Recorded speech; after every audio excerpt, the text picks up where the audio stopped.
మన తండ్రి అయిన దేవునికి ప్రభు అయిన యేసుక్రీస్తు వారి ద్వారా కృతజ్ఞతాస్తుతులు చెల్లింతుమగాక. ఆమేన్.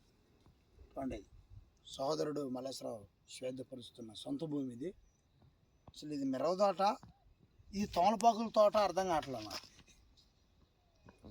ఇంత సూపర్గా ఉంది, నెంబర్ 1 ఉంది. అసలు దేవునికి మహిమ కలుగు. ఆయన చేస్తున్న ప్రతి పని దేవుని కృప ఉంటే ఆ పని ఫలితానికి వచ్చుద్ది, వృద్ధి చెందుద్ది అని బైబిల్ గ్రంథంలో రాసిపెట్టు. కాబట్టి దేవునికి మహిమ, యేసు ప్రభు చూపిన కృపను బట్టి స్తోత్రములో చెల్లిస్తాం. ప్రేమ కలిగిన మా తండ్రి దేవా, సహోదరుడు మల్లేశ్వరావుని బట్టి ప్రార్థన చేస్తూ ఉన్నాం తండ్రి. ఈ భూమి అంతటిని, తనకు కలిగిన భూమి అంతటిని నాయన స్వేద్యపరుస్తుండగా తండ్రి యేసు ప్రభు కృప తనకుంచండి. ఈ భూమి పంటల ద్వారా తన కుటుంబం ఆశీర్వదించబడి దీవించబడి మేలులు చూడటానికి మీరు సహాయం చేయండి తండ్రి.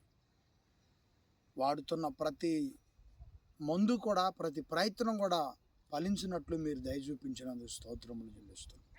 ఇంకా నువ్వు తండ్రి 30 అంతులు 60 అంతులు 100 అంతలుగా మంచి దిగుబడి, మంచి రాబడి మీ కుమారుడికి దయచేయమని కోరుకుంటూ యేసు ప్రభు వారి ప్రార్థన అడిగి వేడుకొనుచున్నాం తండ్రి. ఆమేన్. రైట్ రైట్ కట్టలో ఈరియటికి సంవత్సరం నిండును గాక. ఆమేన్.